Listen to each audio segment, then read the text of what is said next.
Perlu diketahui bahwa pada sekitar tanggal 14 Desember itu ada utusan yang menemui kami, ya, yang memberitahu bahwa Sekjen harus mundur, lalu jangan pecat Jokowi, dan menyampaikan ada sekitar 9 orang dari PDI Perjuangan yang menjadi target dari pihak kepolisian dan KPK.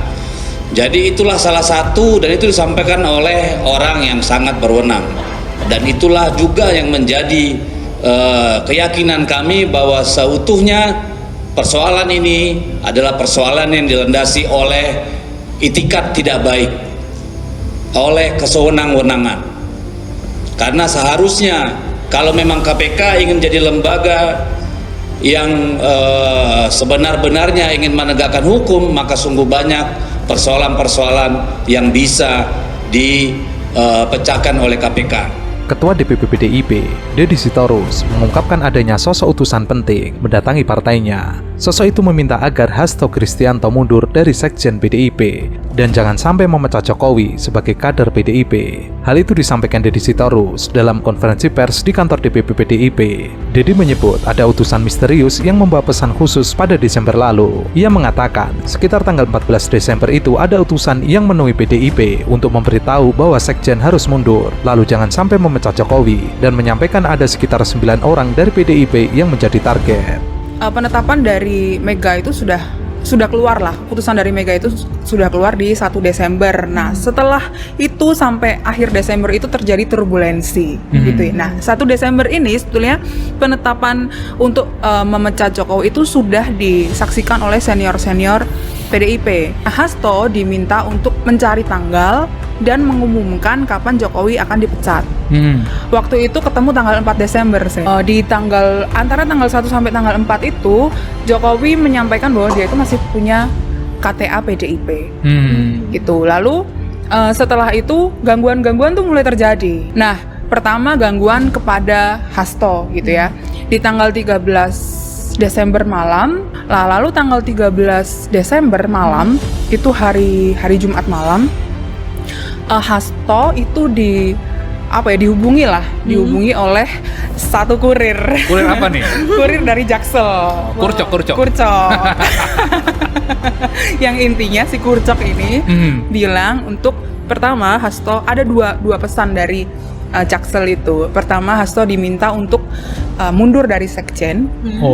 Yang kedua, PDIP jangan memecat Jokowi. Komisi Pemberantasan Korupsi menetapkan Sekjen PDIP Hasto Kristianto menjadi tersangka. KPK menduga Hasto mengarahkan saksi-saksi yang dipanggil untuk tidak memberikan keterangan yang benar. KPK menetapkan Hasto sebagai tersangka suap dan perintangan penyidikan dalam perkara Harun Masiku.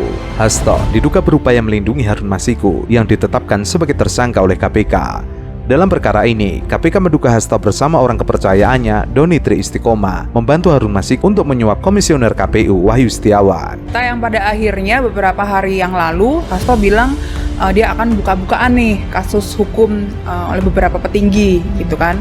Nah, itu sudah diinventarisasi sebetulnya di hari Minggu itu. Di Bali itu ya. Sebelum penetapan tersangkanya Hasto. Gitu. Menarik tuh ya kalau saling buka gitu. Iya, harusnya gitu aja ya, saling buka-bukaan kan. Nah, hari Seninnya Hasto menyampaikan kepada Mega soal saya diancam gitu dengan beberapa kasus hukum termasuk Harun Masiku dan kasus hukum yang lain gitu. Kemudian Hasto bilang dia ingin mundur gitu karena ada Kurcok tadi yang bilang Hasto akan tersangka. Ya, dan dia diminta mundur dalam waktu 1 kali 24 jam waktu itu di hari Jumat itu. Ini 13 Desember ini itu. mirip-mirip Erlangga Hartarto yang menaikkan mundur sebagai ketua umum Golkar ya. Betul, tapi waktu itu Hasto bilang dia sedang COVID, makanya dia minta mundur waktunya untuk konsolidasi dulu gitu. Partai Demokrasi Indonesia Perjuangan siap melakukan perlawanan usai Komisi Pemberantasan Korupsi menetapkan Hasto Kristianto sebagai tersangka.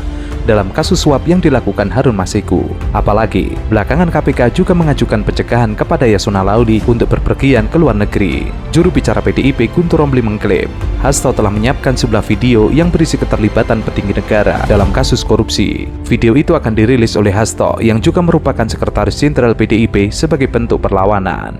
Jadi ada jeda waktu untuk konsolidasi sebetulnya. Jadi di Bali itu dia sudah menyampaikan, sebetulnya Hasto juga sudah menyampaikan beberapa kali bahwa dia mau mundur sebagai sekjen, termasuk kepada Bambang Pacul. Dia menyampaikan bahwa dia akan mundur sebagai sekjen dan dia menitip pesan kepada Jakarta Selatan dan kepada Solo bahwa dia siap mundur sebagai sekjen gitu, karena memang keinginan ya dia mendengar, atau internal PDIP yang kita terima informasinya ya Sen, itu mendengar bahwa orang-orang dekat di lingkaran Jokowi dan Jokowi itu ingin Hasto ini mundur sebagai sekjen ya, karena Terlalu frontal, terlalu fight ya. betul di PDIP itu memang terbelah dua gitu.